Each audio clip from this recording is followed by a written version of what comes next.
So the Blackburn Rovers move within 3 points of the top two as they beat Millwall at Ewood Park. That and much more. Let's get cracking.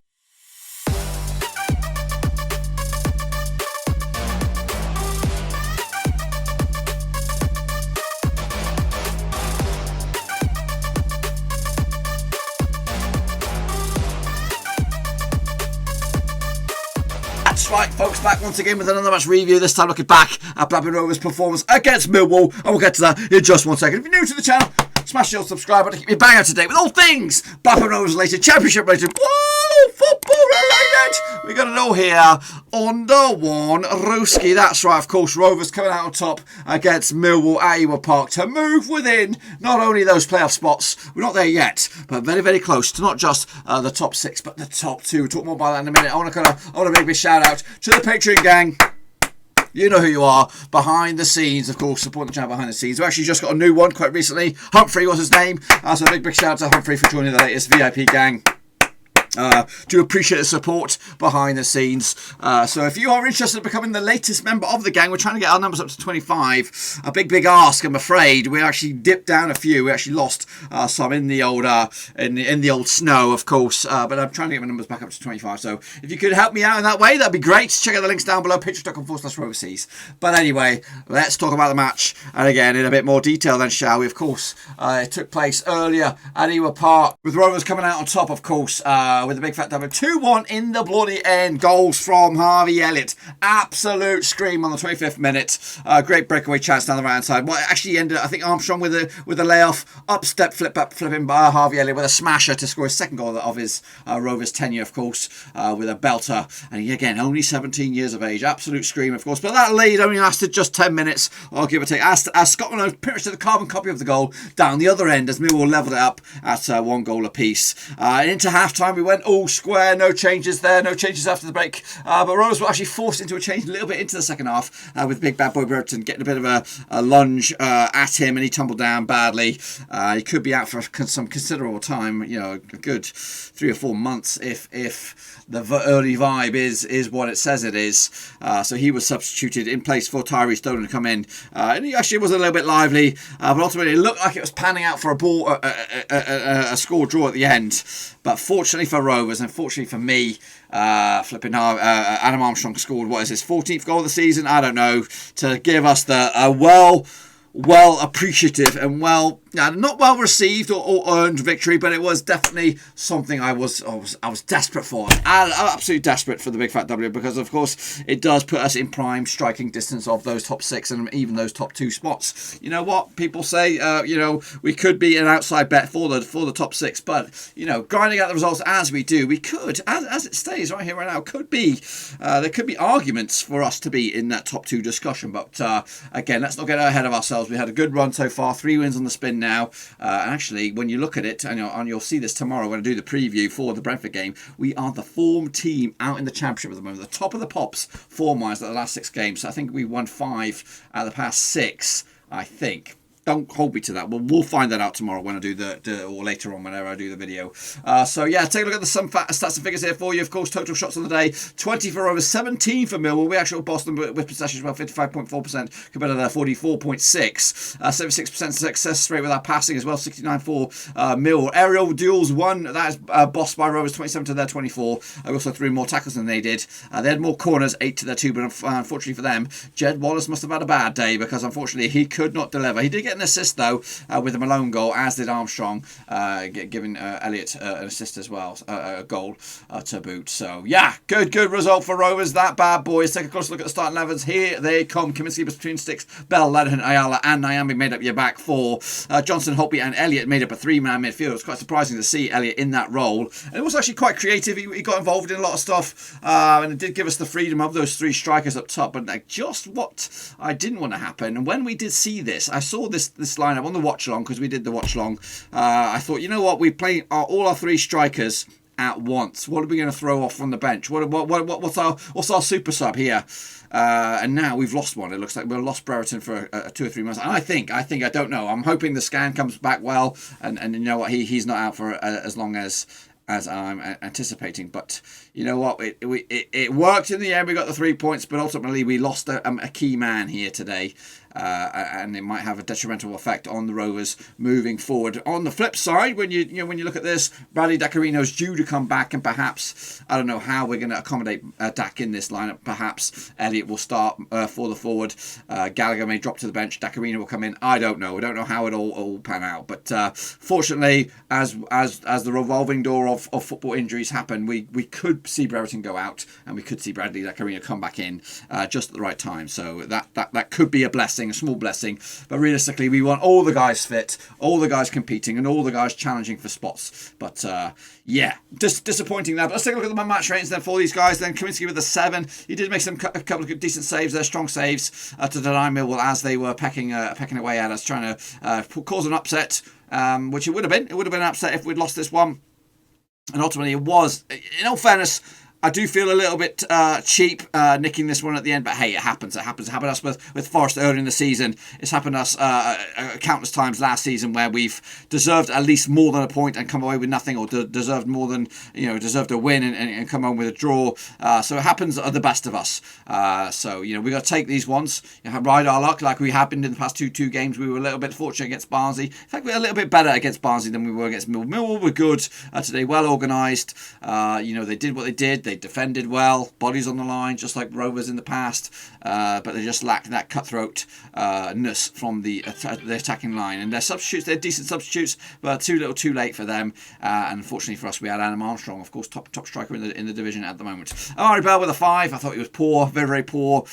He did have some opportunities again. He does show a little lacklusterness, and again, that is our weakness. Our defence is our weakness. It still is. Lenihan with a 6 or 7. I gave him 7. Ayala with a 6. He looked rusty. Look, match. He needs more games under his belt to maybe show his true quality. It was not his good day today. Nyambi with an 8. I thought he was phenomenal down the right side, and he just shows why he is, in my eyes, the best right back in the division. And that's no question. It's an argument for another day. Into midfield, Bradley Johnson was clinical and hard-working. Played the full 90, and I believe he played the full 90, and he grinded out a decent performance with a 7. Holtby with a 6, not his best day, and Elliott with an 8, of course, goal scoring phenomenon, and of course a tenacious attitude throughout the match. Brereton with a 5. We really didn't see the best of him. Of course, the injury kind of hampered his opportunities to get a goal, and I'm really down in the dumps about it, because of course he's been a revelation so far, and I'm hoping I'm going to have all my witch doctors and all that kind of stuff on speed dial tomorrow. Hopefully they'll wish him through and get through and see if he'll come out of this in quick time. Of course, Armstrong with a 7, not great, not a good performance today, but he got the goal, and that's all that matters in the end. And Gallagher with a 5. I thought he was pretty rusty as well up top. Just didn't have the chances really to strike the back of the net. Of course, the opposition was played like this: Bielskowski between sticks, Wallace, Pearce, and Hutchinson in the back 3, with Malone on the left, Romeo on the right, Williams and Woods in the middle. Parrott, Budvarson and Wallace made up your 3-man attacking line there. But unfortunately, it was not good enough. The 1-0 goal coming from Malone, left back there for Millwall. Here's some more stats and figures there for you. We had 678 touches to their 569, 486 passes to their 370. And as you can see, the shots on target, 5 for Millwall, 4 for us. I think they hit the frame of the bar, I thought. And it does show you whereabouts all the shots took place. 11 shots from outside the area. That's Rovers there. 6 for Millwall. 9 within the penalty box. And none within the 6-yard box. So that's, of course, the Bradley Dacarino area. And hopefully he'll be back very, very soon to start occupying that area and putting the ball in the back of the net. He does that. And hopefully, when he comes in, we don't go backwards. Instead, we go forward. This is the heat map. If you're a heat map man just like me, take a look at it. Of course, Rovers bossing down the right-hand side. As you see on the left-hand side, not as fortuitous as we are on the right. Of course, that's the Amari Bell, the counterflux there. Not very good in that department. As for Millwall, as you can see, very much spread across the field here, up and down the left-hand side and the right-hand side. Just not so clinical down the middle, it looks like, and that's pretty much the tail of the tape in that regard. Of course, what do we have next? Of course, let's take a little look at what the gaffa's had to say. Tony Wellery was fully vocal after the match. Here's his opinion about the match and more. Take it away, Tony. Oh, it's a great feeling, to be honest. I was looking at the clock, going to 88, 89 minutes, and just hoping, because we've had it a few times over my period here. It's a brilliant feeling, isn't it? It would be a much better feeling if the fans were in the stadium, of course, and the excitement everybody would feel. But I'm not sure we ultimately over the period deserve to win that football match, but who cares? We've sort of played pretty well at like Bournemouth and Watford this year and got nothing, and so give them some credit. Millwall came and weren't stereotypical just long ball. They were they played some good football, give us some problems with their shape, and but ultimately stood here. We won the game 2-1. Adam scored again, and Harvey scored a great goal. You know, we are a threat on transition, I think. You know, we're trying to find ways to win games. We're trying to dominate games, but also when teams come chasing the game and think they have a chance and have a go, we're very, very dangerous on the transition, and with the speed that we've got at the top end of the pitch, really, you always feel that we can score a goal. That's what they do, don't they? You genuinely feel players who can score goals have a sixth sense, don't they? An instinct to be in the right place at the right time, and then they have to have the technique, of course, but just delighted for Adam, really delighted for the team. I think, you know, I had a bit of a go at half time, and I felt that he was tired today, looked a bit tired, and I think as a manager sometimes you shouldn't be talking about fatigue because it might play on their mind, but if you picture our team at its best with the intensity and the closing down and the winning the ball back high up the pitch, I think everybody was just a yard off it today, which is why they were able to push us back. I think defensively we played a bit too deep. Daniel, to be fair, has played 1 or 2 games in nearly a year, and that's got a part to play. He has to get up to speed, but we're sitting here talking and nitpicking a little bit. We've won the football match. You can't play great every game. Let's just put them points in the bag and move on to the next game. So he has to keep going. Let's look for the next 50, I think, and he's enjoying. I can feel it in him every day in training. He's enjoying it. I had a bit of concern today because he was rubbing his hip flexor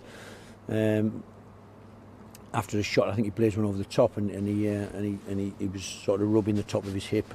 But he said he feels fine. Let's hope that tomorrow he still feels fine, and he can go again at the weekend.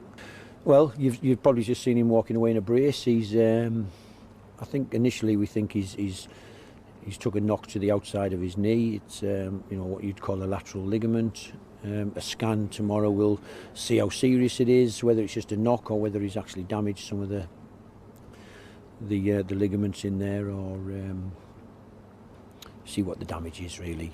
You know, Ben's been amazing for us. The work ethic that he didn't have his best game tonight. I said that to him, but he's been amazing. The running and the chasing and the tracking back. He's done exceptionally well for this football team this year, particularly. And you know, it'd be a shame if he's picked up an injury that's going to take him out for any length of time. Yeah, but it's still very, very tight. I think we're still only 9th. You know, we're just in the top half of the table, and yet it's really, really tight. I think this season, that's why everybody should think they've got a chance, because this season squads are going to get stretched, really stretched, as ours is getting really stretched without, you know, again, without Travis, without Dak, probably without Brereton now. You know, we've missed some big players over the weeks. The strength of the squad has been pretty important to keep going. We've had some choices to make, and I think another game, so we'll in tomorrow to cool down and to assess this game. Then with Friday we're travelling to London, so no time to prepare for the next game. And the players don't need any more work in their legs really. Everything will be done in a video analysis room, and which we can't really do because of the social distancing aspect of things. So we go into the big indoor arena and spread everybody out and look on a big huge screen and try and work through the things of how we're going to play, what the opposition do, and but I say that, and it's pretty much the same for every team. So we look forward to the weekend. It's always a challenge going to Brentford. We've had some pretty good games against them, to be honest. But we'll look forward to the challenge. We'll try and pick the right team, see who's fit and available, and go and have a go. Yeah, absolutely. And it's a shame. It's you know, everybody in Lancashire, we've got to work hard to get the R number down, or whatever it is, the rate of people per 100,000. We've got to try and get it down, and so that when it all gets reassessed, we can get into a position where we can have supporters back in the stadium, and I think this team will grow with the supporters really, and hopefully it works both ways, that the team will get the supporters really excited this season. They're playing with a lot of energy and drive, and playing on the front foot and scoring a lot of goals. let's see if we, let's see what a couple of weeks brings, and hopefully there'll be supporters back in the stadium and cheering the team to victory. Meanwhile, what's been going on social media? Well, over on the Twitter sphere, check out Beth Christina. She said this: "Our Angel of the North does it again," and a little gif of the old Adam Armstrong, of course. Same could be said for New York Rovers, of course. Here, Angel of the North with a lovely pick there, of course. Lovely little design there, of course. Dan Cluss said 4 points off the top. That's, of course, what I said. Liam Lukeson, of course, celebrity Rover, cricketer extraordinaire. Another massive 3 points.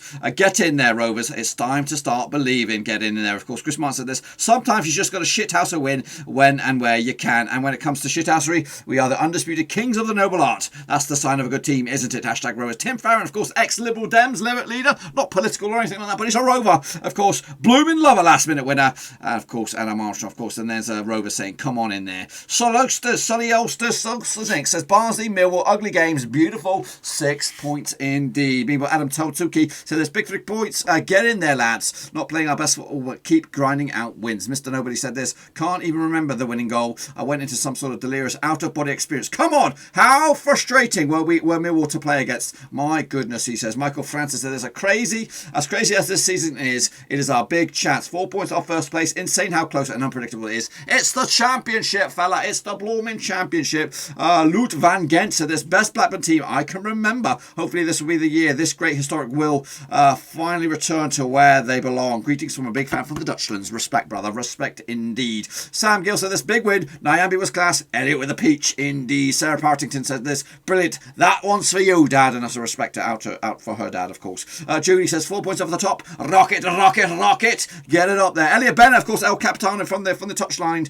What a win. The guy Adam Armstrong is on fire. If you can't win pretty, win ugly indeed. And of course, Rovers leaving us with that. Ben C said this: "Well done, Rovers. We could have lost this game in the last minute 18 months ago. Absolutely brilliant." And the man, of course, himself. Wow, what a night. Nothing beats a last minute winner. Wishing the fans were there to celebrate with us. On to the next one, and the next one will be massive. It will be, of course, the David Raya derby, and we'll have exclusive coverage or extensive coverage of that game right here on the channel. Of course, let's take a look at the rest of the games that took place over the past couple of days. Cardiff, big winners over Huddersfield. Birmingham, they suffered a defeat at home to Barnsley as they go back to winning ways again. Bournemouth, a surprise home defeat for them against Preston. A bit of a long-range effort there from matey boy Sinclair.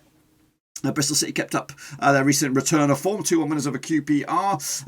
Wayne Rooney's derby. Wayne Rooney FC could only muster a draw against Coventry, who are grinding out the results right now. Of course, Brentford, our next opposition, they did beat Rotherham 2-0, with, of course, Ivan Toney scoring on the day. Middlesbrough, though, 2-1 winners today against Swansea. Big result for the whole grand scheme of things. Of course, Swansea were above us in the table, and now they're still up. I think they still are, but still, it just makes it all very, very tight and congested. Wickham, unfortunately, they did lose to Stoke, and again, Stoke are in and amongst the old top 6, top 8 as well. Forest and Watford could only muster a 0-0 draw. Luton Town, big winners against Norwich, of course. Sheffield Wednesday and Reading, of course, the Tony Cruz derby, 1-1 draw there as he starts to grind out the results for Sheffield Wednesday. And of course, the game of the week was right here at Ewood Park, and a 2-1 Bobby Dazzler. What do we have on the old table? Of course, here it comes at you. Norwich lead the charge at the moment, 28 points on the board. Bournemouth are into second with 27 points. Same as Watford, same as Reading, same as Bristol City. In the 6th spot is Brentford at the moment, 26 points on the board for them. Swansea are also on 26 points. Stoke at 25. Rovers up to 24. Middlesbrough hot on the heels as well. That's your top 10. Down the table, Derby, Sheffield Wednesday and Wickham going down as it stands. Today's opponents, Millwall, they dropped down to 13th. But Rovers, within a win, and because of our superior goal difference, it's like an extra point really. We could go second come Saturday. And again, playing up against our opposition, or those top 6, two of the top 6 sides over the next 2 games with Brentford and Bristol City. Win those 2, and there's a statement of intent. You know what? To be honest with you, I'm going to be a hand on heart here. If we can get out of it with more than 2 points, I will be happy. If we can win 1, lose 1, I'll take it on the chin. I will. Yeah, it's going to be difficult. But I think we've given ourselves a good platform to maybe kick on forward this calendar month. And again, there's a lot of games in this month, and hopefully we can come out the end of it with more positivity than not. Of course, this is the games that are going to take place on this weekend. Barnsley against Bournemouth on Friday night. The Battle of the Bees again. Reading against Nottingham Forest. That's the early kick-off on Saturday. Realistically, Rovers against Brentford or Brentford against Rovers should be on Sky. It should be prime time viewing. Change it, lads. Change it. Put it like a late kick-off on the old Saturday. Anyway, Reading against Forest, of course, that's 7:30 kick-off. for me, stateside. Watford against Cardiff, of course, Swansea against Luton, Coventry against Rotherham, battle of the 6 pointers down there, Stoke against Middlesbrough. Those two are in the top 10 as well. Cardiff are on the climb as well, indeed. Bristol City against Birmingham.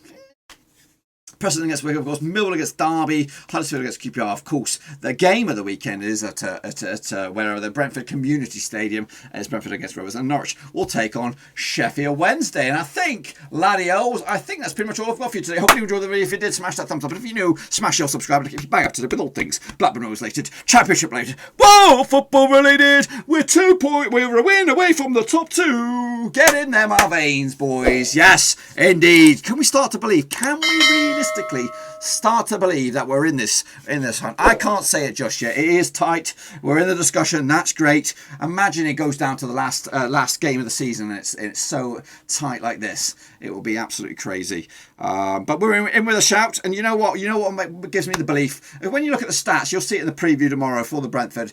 We're in the top 5 in a lot of the categories. You know what I mean? If you're in those top 5 in a lot of the categories, then realistically you're a decent team. You know what I mean? We're scoring goals. We're playing well. We're passing the ball. We're holding a lot of possession. You know what I mean? Those figures eventually they do amount to something at the end of it. Look at Fulham last season. Look at West Brom last season. They were in there. Brentford last season, they were in that thing as well. Swansea as well. They were top 6. They were in those top 5 of categories throughout the season. If Rovers can maintain those numbers, you know what? We're going to grind out those results, and we should be in that discussion, top 6 anyway. That's just what I think. Again, let's get cracking with, of course, Brentford tomorrow. So make sure you come by for the preview for that. And again, we might have another watch along. We did break the watch along hoodoo, so make sure you come by on Saturday to watch that with me and the guys, of course. And again, if you want to check out the other links down below, Twitter, Twitch, Facebook, and all that kind of jazz. I'm trying to get my followers up, guys. Trying to get my followers up. So make sure you go and bang those numbers up there. It's free to charge, free to go. And of course, if you want to go that extra push in this Christmas month, this festive month of giving, you could also become the latest member of the Patreon gang. We're trying to get our numbers up to 25. Also, make sure you check that link down there as well. Patreon.com/Roverseas. Until then, though, I'll see you all very, very soon. Take it easy. Mask up, 6 feet, and all that kind of jazz. Be safe. Come on, Rovers. Take it easy and go for the gusto against Brentford. Until then, I'm out.